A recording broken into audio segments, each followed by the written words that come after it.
అర్థమైందా? అసలు ఎందుకు తినకూడదు? తింటే తప్పేమైనా ఉందా? అసలు విగ్రహాల్లో దేవుడు లేడు కదా, ఎక్కడున్నాడు? రాయి కదా అదంతా. దేవుడు అంటుంటాడు, దేవుడు ఉంటే కదలాలా, మాట్లాడాలా కదా. మరి విగ్రహం మాట్లాడిద్దా, కదిలిద్దా? విగ్రహాన్ని ఎవరు తయారు చేస్తారు?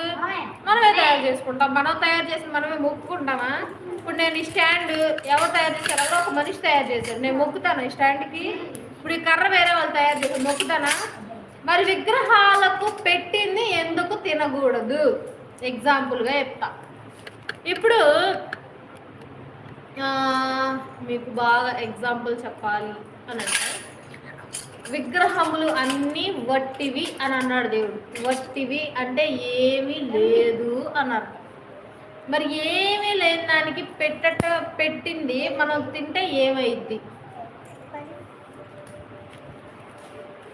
ఇప్పుడు